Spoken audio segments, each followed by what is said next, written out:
Bonjour tout le monde, bienvenue à ce nouvel épisode de l'analyse de lutte. Aujourd'hui, je fais mes prédictions sur l'événement NXT Deadline qui a lieu ce soir. C'est parti.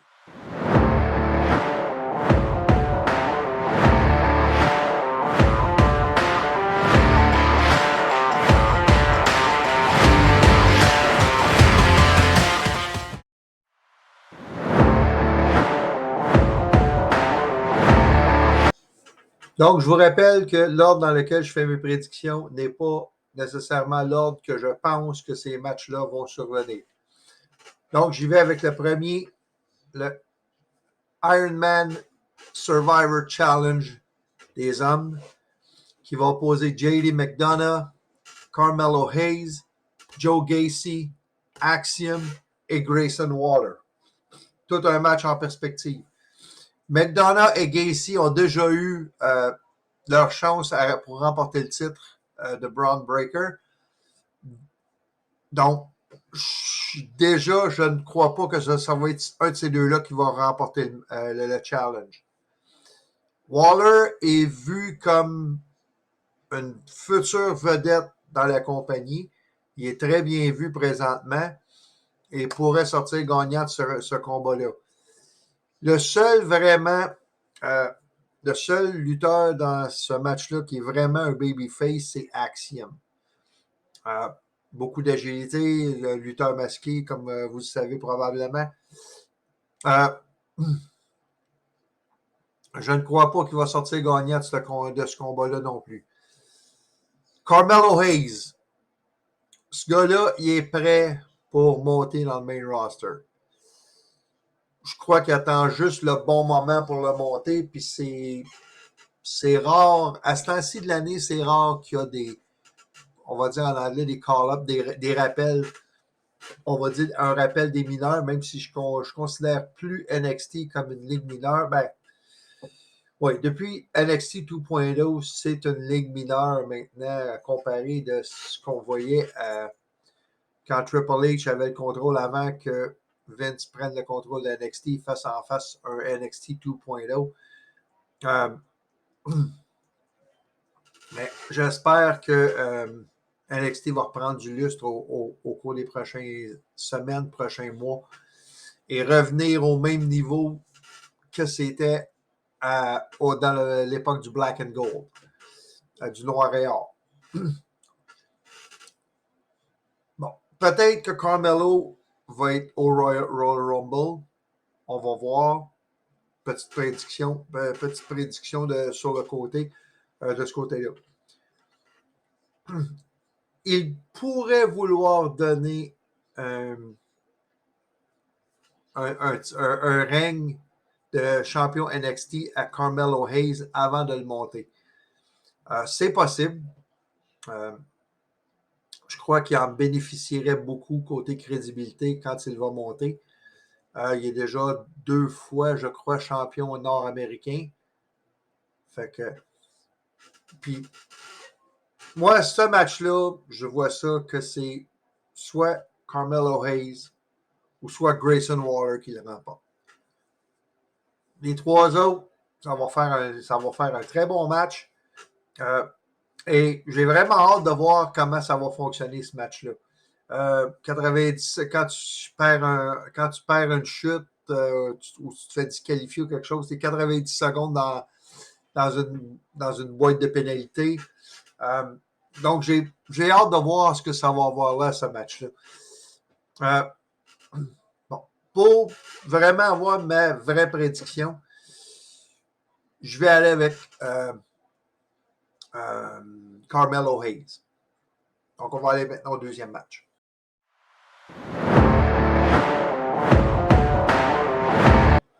Donc, le Iron Survivor Challenge chez les femmes. Encore une fois, on a un vrai babyface dans ce match-là qui est Roxanne Perez. Les autres, c'est Cora Jade, Kiana James, Zoe Stark et Indy Hartwell. Indy Hartwell, bon, elle est en train de faire une transition, je pense, de face à heel, justement peut-être pour y donner un push, comme on dit en langage de lutte. Bon, Roxanne, Cora, ils viennent juste de sortir d'une grosse rivalité entre les deux. Et ça se pourrait qu'il y ait des flamèches entre ces deux-là dans ce match-là. Kiana James est la plus grande heel dans ce match-là. Elle pourrait essayer de soudoyer des adversaires pour y aider à gagner le match. Parce qu'elle est un peu le Ted DiBiase de NXT, si on veut, là, côté gimmick d'argent et tout.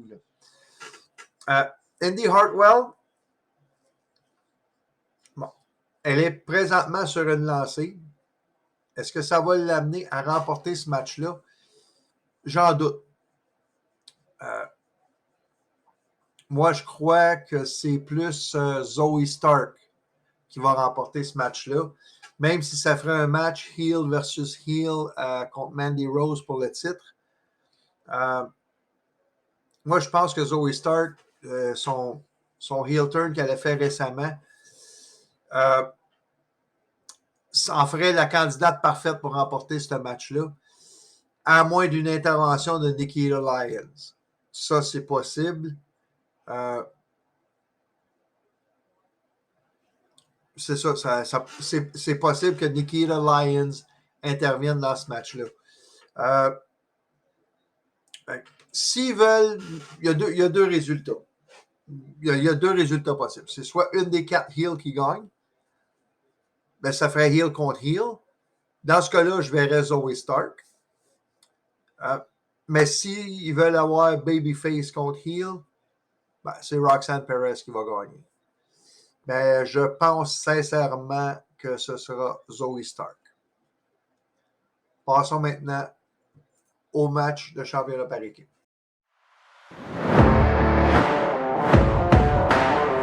Pretty Deadly versus The New Day. Qu'est-ce qu'ils font à NXT? Bon, OK. Alors, on va se le dire. Ça arrive de temps en temps qu'il y a des gens du main roster qui descendent à NXT pour aller faire un match ou aller faire une petite rivalité contre quelqu'un à NXT pour leur donner un petit boost de crédibilité. Exemple, on a récemment vu, il y a quelques mois, Natalya aller affronter Cora Jade dans un match ou deux.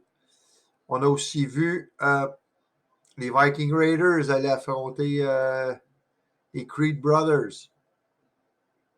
On a aussi vu R-Truth aller affronter Grayson Waller récemment. En passant, si vous vous demandez pourquoi vous ne voyez plus R-Truth à Raw ou à SmackDown, je ne me souviens pas quel qui était, mais je pense que, en tout cas, si vous vous demandez pourquoi vous ne le voyez pas, c'est que justement R-Truth, il s'est blessé à un genou pendant son match contre Grayson Waller à NXT. Donc, c'est pour ça que vous ne voyez pas R-Truth à la télévision présentement. Donc, pour revenir au match, Pretty Deadly contre The New Day. Bon, je ne crois pas que New Day sont là pour rester très, très longtemps. Je crois plus que c'est pour donner un boost, un petit push de plus à Pretty Deadly comme champion par équipe. Leur donner un petit peu plus de crédibilité, qu'ils vont pouvoir dire qu'ils ont battu New Day dans un match, dans un match de championnat. Et je crois que c'est ça qui s'en vient. Mais comment est-ce qu'ils vont gagner? Ils devraient gagner clean pin, mais probablement qu'il va y avoir une intervention d'une équipe qui va venir pendant le match. Qui ça va être? Ça peut être Gallus qui fera un retour. Ça pourrait être une équipe qui arrive de NXT UK, vu que c'est fermé, donc ce serait une équipe de NXT UK qui viendrait intervenir. Ou la possibilité que je vois le plus, ce serait Imperium qui viendrait intervenir sur New Day, les faire perdre, pour ainsi continuer à bâtir la rivalité Imperium versus New Day. Je vais juste vous montrer une petite charte que j'ai faite. pour ce match-là.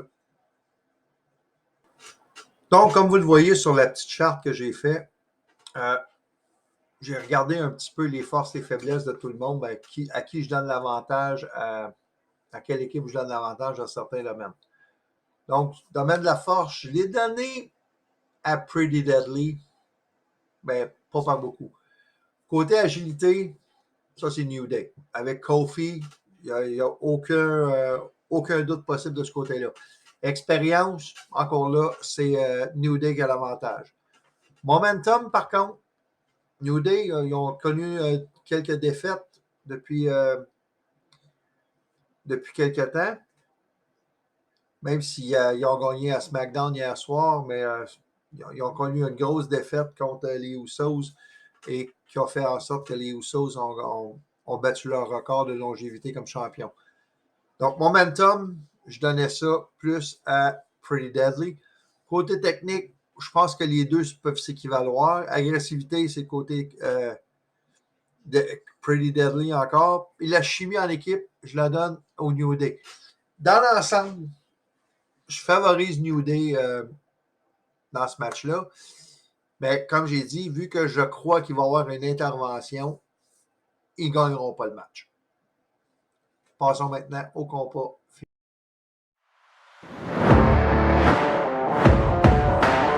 Alba Fire versus Isla Dawn. Bon. Il y a quelques semaines, Isla Dawn a fait ses débuts à NXT. Début fracassant, elle a causé la défaite de Alba Fire contre Mandy Rose dans le Last Woman Standing match pour le championnat NXT, empêchant du même coup Alba Fire d'être couronnée. C'est sûr qu'Alba Fire va vouloir avoir sa vengeance là-dessus. Et il y a deux résultats possibles à ce match-là. Mais premièrement, on va regarder un petit peu la charte que j'ai faite. Donc, si on regarde force et agilité, bon, Isla Dawn, je ne la connais pas vraiment. J'ai vu un match avec elle et c'était à NXT cette semaine contre Thea Hale. Donc, je ne peux pas vraiment savoir ses forces, ses faiblesses ou quoi que ce soit. J'y étais selon ce que j'ai vu dans ce match-là. Donc, l'échantillon n'est pas énorme. Donc, force et agilité, j'ai mis pas mal j'ai mis ça égal. Expérience, je pense que c'est Alba Fire qui en a le plus. Côté momentum, c'est plus Isla Dawn parce que vu qu'elle a causé la défaite et tout, Alba ne sera peut-être pas dans son. Elle ne sera peut-être pas dans sa game. Elle va peut-être plus vouloir avoir une vengeance que de remporter le combat. Côté technique, je le donne à Alba Fire. Agressivité, je vais donner ça à Isla Dawn. Les intangibles. Isla Dawn, elle a un surnom, si on veut, la sorcière. Et elle a aussi elle se sert d'un mist peut-être noir, je ne sais pas, je n'ai pas vu la couleur, là, mais elle s'en est servie contre Alba Fire à NXT mardi. Donc, encore là, c'est tous des intangibles qui peuvent faire en sorte que Isla Dawn pourrait remporter le match. Pour l'ensemble, pour ce match-là, je donne l'avantage à Isla Dawn. Donc, il y a deux résultats vraiment possibles dans ce cas-là. C'est juste normal, il y a deux adversaires. Alba Fire gagne. Elle se remet tout de suite en ligne pour un match de championnat contre Mandy Rose. Si Isla Dawn remporte le combat, la rivalité est loin d'être finie. Et c'est ce résultat-là que je pense qu'on va avoir. Donc, moi, je pense que c'est Isla Dawn qui va remporter ce combat-là contre Alba Fire ce soir à Deadline pour que la rivalité continue un peu. Passons maintenant à l'événement principal.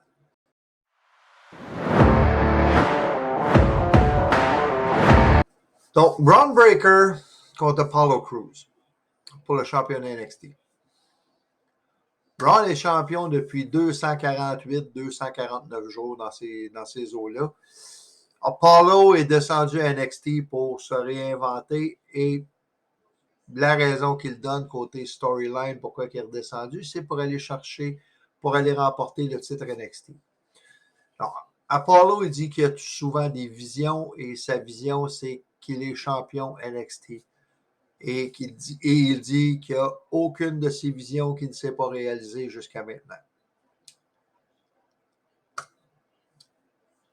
À part Apollo Crews présentement, je ne vois pas personne qui a la capacité, présentement. Il pourrait avoir Carmelo Hayes s'il remporte le Iron Survivor Challenge. Ça peut être Grayson Waller, mais je trouve qu'il n'y a pas personne d'assez bâti, buildé pour aller chercher Bron présentement. Surtout avec les gros challengers qu'il a passé récemment, là, comme JD McDonough, comme Ilya Dragunov. Ben, lui, il est encore blessé, à ce que j'ai pu comprendre. On va regarder la charte, premièrement. Donc, comme vous pouvez voir, force, je donne ça à Bron. Agilité, je donne ça à Apollo. Mais l'écart est tellement mince entre les deux, j'aurais pu leur mettre égal tous les deux, puis ça aurait fait la même chose. Apollo est presque aussi fort que Bron. Bron est presque aussi agile qu'Apollo. Les deux peuvent faire un standing moonsault. Là, fait, chose que je n'ai jamais été capable de faire, mais ça, c'est une autre histoire. Côté expérience, ça, je le donne à Apollo. Bron, ça ne fait pas vraiment beaucoup d'années qu'il est dans le domaine. Momentum, avec les gros matchs qu'il a remportés récemment, ça, je donne ça à Bron Breakker. Côté technique, je le donne à Apollo. Côté agressivité, je vais donner ça à Bron. Fait que si on regarde ça, c'est vraiment pile ou face. Les deux sont... c'est difficile de dire qui va gagner ce combat-là. Bon. S'il donne le titre à Apollo, moi, ce que je pense, c'est qu'ils vont vouloir continuer la rivalité entre ces deux-là, peut-être jusqu'à pour un mois ou quelque chose comme ça. C'est pas le seul match qu'il va y avoir entre ces deux-là, j'en suis convaincu. Ce qui pourrait arriver, afin que les deux ne perdent rien de leur momentum, de leur crédibilité, il pourrait avoir une interférence extérieure, peut-être du gagnant du Iron Survivor Challenge. Ou l'autre chose qui pourrait arriver, puis plus que j'y pense, plus que c'est ça qui pourrait arriver. Bron Breakker remporte le match.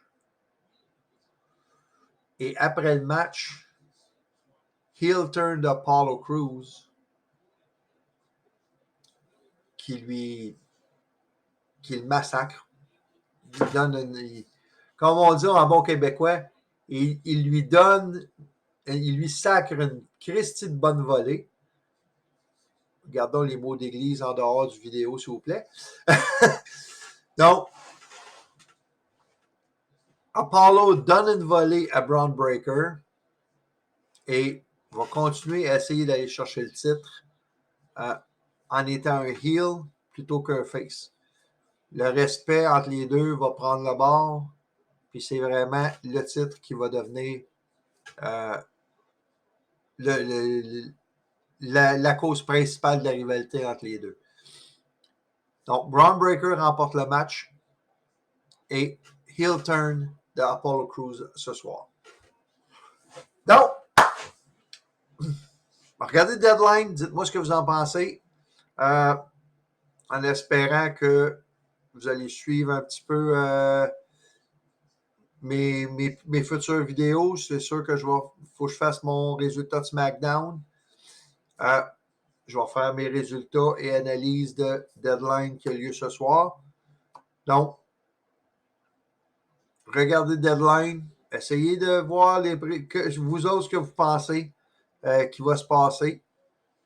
Laissez-moi des commentaires. Abonnez-vous à mon canal. Et bien sûr, activez les notifications. Merci et bon Deadline ce soir.